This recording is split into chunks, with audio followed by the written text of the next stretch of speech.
Welcome to Restricted Property Trust Case Studies. My name is Jason Miracle. I'm your host. You can learn more at restrictedproperty.com. Today, we're just going to take a few minutes, hopefully less than 10, to review a case study of a law firm that we recently worked with to help them with the Restricted Property Trust. The basics of the law firm is they're set up as an LLC that's taxed as an S Corp. There are 3 partners. 2 are in their late 30s, one's in their early 40s. They're high income earning. They've got pretty stable and consistent cash flow, and projections into the future seem to be very strong. They initially came to us because they were looking for they wanted to make a $250,000 pre-tax contribution. And so we looked at the restricted property trust as well as a number of other vehicles that might allow them to do that. And based on their ages, and the fact that they had a number of employees, it didn't make many of the options that otherwise would have made sense actually ended up making less sense. Now, in this case study, we're not going to go into any of the technical details of how the restricted property trust works. If you're interested in learning more about that, I'll put a link down in the description so that you can click on and look at another video that includes that information. Today, we're going to look at this from a high level, how the economics work, et cetera, et cetera. So hopefully you'll enjoy, and let's get started. So here you'll see we have our 3 partners. We've got Billy, we've got Jill, we've got Bobby, and as we mentioned, Billy is a 40% partner, Jill's 40%, and Bobby is 20%, and they all own the law firm. And so initially what we did is we looked at a restricted property trust, and the way it works is the company was going to make a $250,000 annual fully deductible contribution to the restricted property trust. The restricted property trust is then going to purchase a whole life insurance policy on each of the partners.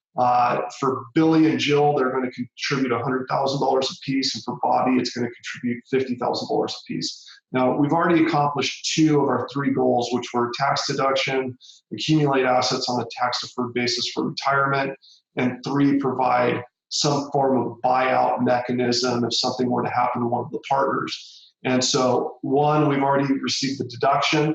Now, a portion of this will be recognized on their individual return, but from a corporate perspective, it is 100% deductible. And then we've got the life insurance, which is going to provide a death benefit to the surviving, whoever the surviving partners are, so they can then go and buy the shareholder who's passed away's interest from their family. And so it's great for buy-sell as well as accumulation and deduction. So let's look a little bit about how the numbers work. So what you'll see is we've got $100,000 going in, and we're assuming a 10-year funding period. It's a minimum of 5 years. So nothing says they have to go the full 10, but based on their cash flow and what their projections were, 10 seemed to make a lot of sense for them.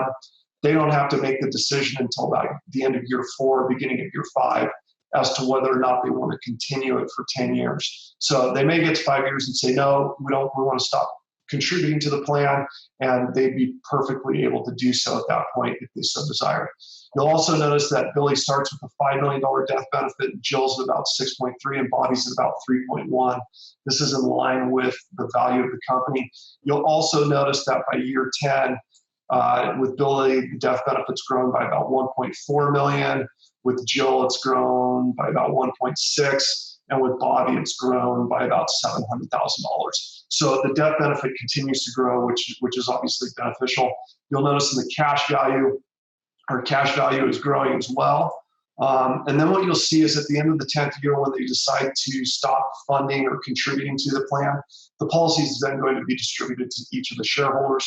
At that point, a tax is going to be owed, and we're assuming that tax is paid in the form of withdrawal from the life insurance policy. So none of the partners are having to come out of money or out of pocket any additional money.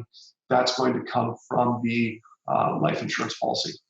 And then what we've done is we've assumed that they're going to accumulate and defer the growth on the cash value for another, from years 12 to 24. You'll also notice that after we distributed the policy from the trust, we reduced the death benefit down from about that $6.4 million number down to about 2.6, from 7.9 down to about 3, and then from 3.8 down to about 1.6. And the reason we do this is because we really want to maximize the growth of the cash value of the policy. And since it is deferred, there's no taxes that are owed on that. And the death benefit is going to transfer to the named beneficiary income tax-free, which is a great benefit. So, and then what you'll notice is beginning in year 25, again, this is only an example, but we assume that they each begin to take distributions or cash flow from their respective policies. In year 25, Billy would be able to access almost $151,000 a year income tax-free from the policy for a 20-year period. So over a 20-year period, he'd be able to access $3 million income tax-free. Jill's able to access $155,000 a year. Again, that adds up to about 3.1. Bobby's able to access about 81,000, which adds up to 1.6 million. Now, what makes this unique is, let's say something happens to Billy in year 35 when he's roughly 75 years old, and let's assume he's taken all of these distributions up until this point, and now he passes away. Well, in addition to these distributions, Billy's beneficiary would also receive $2.4 million in the form of a death benefit that would again be tax-free. Same is the case with each of the partners. So let's just take a real quick look at this on a cumulative basis and see how that looks. So if we look at them in total, so this is the total contribution. So what we'll see is we made a total contribution of $250,000 over 10 years. And what we're going to do is we're going to compare that to a taxable investment.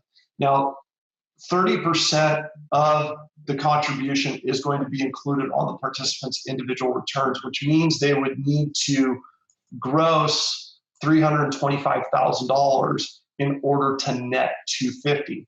Now, the alternative is to recognize that $325,000 as income and pay 50% taxes on it, where we'd be left with $162,500. And so we're going to assume an 8% rate of return. And again, remember, we're using a whole life insurance policy, which makes this a very conservative asset class, similar to CDs, muni bonds, corporate bonds, things like that. So we're not looking at these huge high yield, maybe higher risk type investment vehicles. We're looking at something very conservative. So think about it if your banker called you and said, hey, I've got a CD, a 30-year CD at 8%. That's really what the comparison is to. And so what you'll see is cumulatively, beginning in year 25, the partners are able to access just under $387,000 a year tax-free. We still have a great death benefit. We still have cash in the policy. So they're able to receive just over $7.7 million tax-free. Now, if we begin taking this $386,000 out of our taxable account over the same period of time, we'd actually run out of money in about year 11 and a half. And so there would be no additional distributions, there would be insurance, there wouldn't be any account value. And so in our taxable investment, again, assuming a 4.2, assuming an 8% rate of return, we're only able to get 4.2 million, whereas under the restricted property trust, we're able to get about 7.7, and we got that $250,000 corporate deductible contribution. So let's get back to these slides. And so we're going to look at, here, we're going to show you this real quick. So what if they go 5 years and they decide not to contribute anymore? Well, what that looks like is Billy's going to go from about 150 of contributions to just under 70. Jill's going to go from 155 down to 74. Bobby's going to go from 80 plus thousand down to about 40,000. And so when we look at that on a cumulative basis, you might be asking yourself, well, how's that still work with the comparison? So what you'll see is here again, we assume 250 going in for 5 years. We assume 162 going in for 5. we're able to access just under $181,000 tax-free per year for 20 years, beginning in year 25.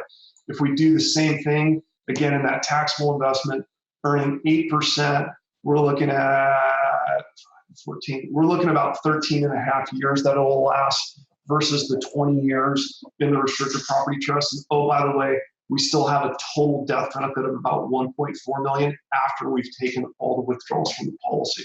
So it's pretty unique, and can be a very valuable tool for the right set of individuals and right businesses. So let's kind of review what our primary goals were: reduce income taxes, accumulate assets for retirement, and have a buyout strategy for the partners in case something were to happen to one of them.